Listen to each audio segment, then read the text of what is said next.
ఇప్పుడు మీకు ఇష్టమైన జెమినీ టీవీ సీరియల్స్ ని టీవీలో టెలికాస్ట్ అయిన వెంటనే సన్ నెక్స్ట్ లో మాత్రమే చూడండి. అవునా, సరే రండి గుడికి పోదాం. పూజారి గారికి చెప్పి నీ కోరిక నెరవేరాలని గట్టిగా పూజ చేయమని చెప్తాను. నేను కూడా అయ్యూరికి పాల ప్యాకెట్లు ఇవ్వాలి. ఇదిగో ఈ సంచి తీసుకో, కొంచెం బరువుంది, మోసుకుంటూ నాతో రా. జ్యోతి గారు, మా అన్నేం నీ పనోడు కాదు. నా శిష్యుడని చెప్పి మా ఇంటికొచ్చాడు కదా, అప్పుడు తెలీదా? రావయ్యా, ఈ లడ్డుగడి మాటలకండి రా. అయ్యో అన్నా,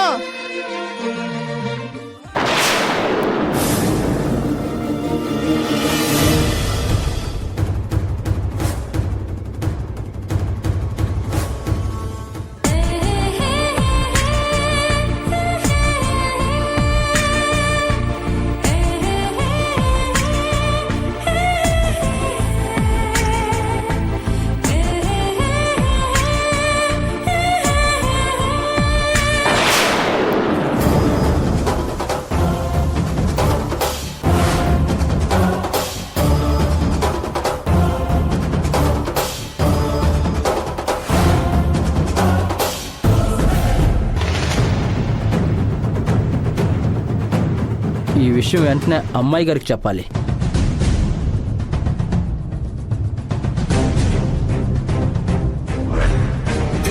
అక్క, ఏంటి? ఆర్కే ఫోన్ చేస్తున్నాడు. హలో, చెప్ప ఆర్కే. శృతి పాపకి ఒక ఫోటో పంపిస్తాను, చూడండి. చూడు.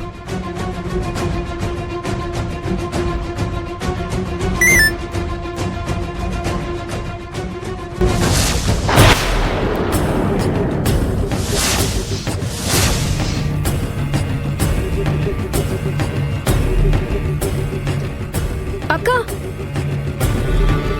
జ్యోతి రాజీ చేపట్టుకుని లాక్కెళ్తుంది.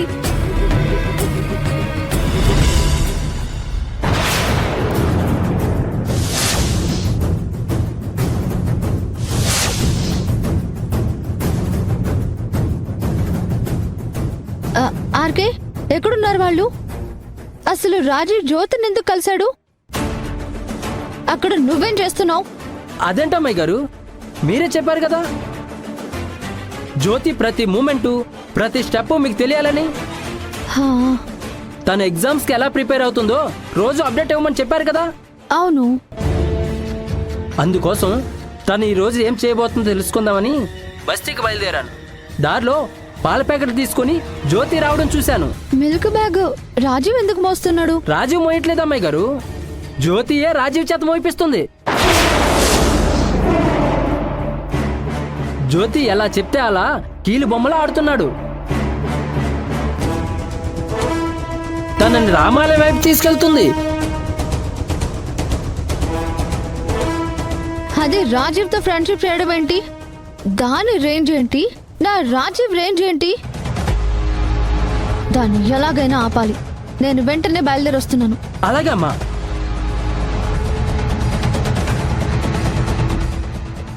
శ్రావ్య,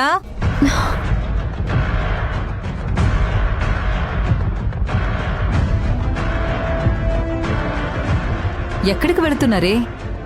ఇవాళ కాలేజ్ కూడా లేదు కదా. ఆ జ్యోతి రాజీవ్ ని బుట్టలో వేసుకుంటుందమ్మా. అతన్ని ట్రాప్ చేస్తుంది. కావాలంటే చూడు, చూపించు.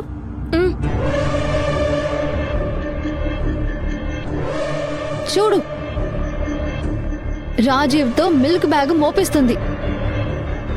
ఇప్పుడు వాళ్ళు రాముడి గుడికి వెళ్తున్నారు. అది రాజీవ్ ని బస్తీకి పిలిపించుకుంది. దాన్ని వెంటనే ఆపాలి. అందరి ముందు దాన్ని కడిగి పాడేయాలి. శ్రావ్య, నువ్వు చాలా ఎక్కువగా ఆలోచిస్తున్నావు. జ్యోతిని కంట్రోల్ చేయడానికి అది నీ ఏరియా కాదు, పెద్దమ్మ బస్తీ. ఇక్కడ నీ మాట చెల్లుతుందేమో, కానీ నువ్వు వాళ్ళ ఏరియాకి వెళ్ళి జ్యోతిని ఇన్సల్ట్ చేయడానికి చూస్తే మాత్రం నువ్వు ఘోరంగా దెబ్బతింటావు. నా మాట విని సైలెంట్గా ఉండు. ఇదిగో ఈ పాలు తాగు. మమ్మీ, ఆ రాజీవ్ జ్యోతితో ఫ్రెండ్షిప్ చేస్తున్నాడు. అది మనలాంటి రిచ్ పీపుల్ని బుట్టలో వేసుకుంటుందని రాజీవ్కి చెప్పాలి. తనని కలవద్దు అని చెప్పాలి. చూడు శ్రావ్య, రాజీవ్ ఏం చిన్నపిల్లోడు కాదు. అతను ఎవరితో ఫ్రెండ్షిప్ చేయాలో ఎవరితో ఫ్రెండ్షిప్ చేయకూడదో చెప్పే రైట్ మనకు లేదు. లేదు మమ్మీ, తనని కంట్రోల్ చేయకపోతే జ్యోతి అక్కను కూడా లెక్క చేయదు. రాజీవ్కైనా బుద్ధి ఉండాలి కదా. నువ్వు నోర్మోయ్. నువ్వేంటి పెద్ద ఆరిందలా మాట్లాడుతున్నావు? చిన్నపిల్లవి చిన్నపిల్లలా ఉండు. జ్యోతి గురించి మీకేం తెలుసు? మరి నీకేం తెలుసు మమ్మీ? తను డైలీ లేబర్లా పనిచేస్తుంది. డబ్బులు వస్తాయంటే బార్ కౌంటర్లో కూడా పనిచేస్తుంది. కుక్కలా కాపలా కాయమన్నా కాస్తుంది. అది డబ్బు కోసం ఏమైనా చేస్తుంది. శ్రావ్య, నువ్వు ఆ అమ్మాయి క్యారెక్టర్ని హ్యూమిలేట్ చేస్తున్నావు. అసలు ఆ అమ్మాయి అలాంటిదే అయితే నీకెప్పుడో సలాం కొట్టేది. డబ్బున్న నిన్ను బుట్టలో వేసుకునేది. తన దృష్టిలో డబ్బంటే కేవలం ఒక చిత్తు కాగితం. డెఫినెట్గా తన క్యారెక్టర్ చాలా మంచిది. హా, నేను నీకు మంచిదానిలా కనిపించను. దాన్ని మాత్రం హైలైట్ చేస్తూ ఎలివేషన్స్ చేస్తూ ఉంటావు. సరేలే, నన్నైనా వెళ్ళనివ్వు. పద. శ్రావ్య, ఆగు. ఆ జ్యోతిని నువ్వే గెలిపించేలా ఉన్నావు. ఆ అమ్మాయి ఇంటి పని చేసుకుంటూ చదువుని చాలా బ్యాలెన్స్డ్గా చూసుకుంటుంది. నువ్వు నీ టైంని యూజ్ చేసుకుని బాగా చదువుకోవాల్సింది పోయి ఆ అమ్మాయి మీద ఫోకస్ చేస్తున్నావేంటి? ఆ అమ్మాయి మీద ఫోకస్ చేయడం కాదు, అదే అక్కని డైవర్ట్ చేస్తుంది. ఆర్కే పంపిన ఫోటో నువ్వు కూడా చూసావు కదా. నేను అన్నీ చూశాను, నాకన్నీ అర్థం అవుతున్నాయి కూడా. ఫస్ట్ మీ అక్కని బుక్ తీయమను. ఇలాగే తన మైండ్ మొత్తం జ్యోతి మీదే కాన్సన్ట్రేట్ చేస్తే నేను చెప్పినట్టే టార్టాయిస్ కథే జరుగుతుంది. జ్యోతి అన్ని పనులు ముగించుకుని ఇంటికి వెళ్లి బుక్స్ పట్టుకుని కాన్సన్ట్రేట్ చేసి చదివిందే అనుకో, నువ్వు ఫినిష్. 50 మార్క్స్ తెచ్చుకోవడం పెద్ద కష్టమేమీ కాదు. నువ్వు లాస్ట్ టైం కంటే 10 మార్కులు తక్కువ తెచ్చుకున్నా ఆశ్చర్యమేమీ లేదు. నువ్వే ఆలోచించుకో శ్రావ్య. టైంని సరిగ్గా యూజ్ చేసుకునేవాళ్ళు గొప్పవాళ్ళవుతారు. తర్వాత నీ ఇష్టం, నీ కర్మ. అక్క, అమ్మ చెప్పింది కూడా కరెక్టే. టార్టాయిస్ కథలాగా అది నేను దాటుకుని వెళ్ళిపోయిందంటే మనకి చాలా పెద్ద ఇన్సల్ట్ అవుతుంది. శ్రావ్య, మీ డాడీ క్వశ్చన్ పేపర్ని నీకోసం లీక్ చేసినా ఆన్సర్ పేపర్ అయితే నువ్వే రాయాలి కదా. ఛ, ఇప్పుడు వెళ్ళి నీ ఫెయిల్యూర్కి నువ్వే పాత్ క్రియేట్ చేసుకుంటావో లేదా సైలెంట్గా బుక్స్ తీసుకుని ప్రిపేర్ అవుతావో నీ ఇష్టం. పాలు ఇక్కడ పెడుతున్నాను, తాగు.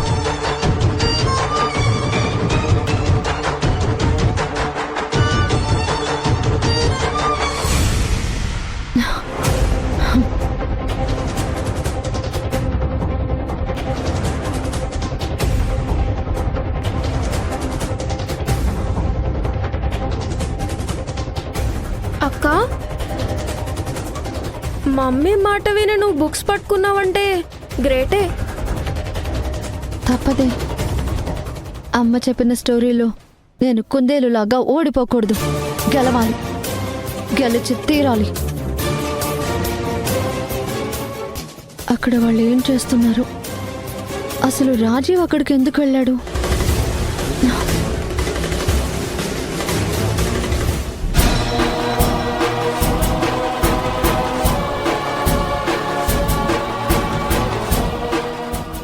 రావయ్యా బాబు, నడవలేవా?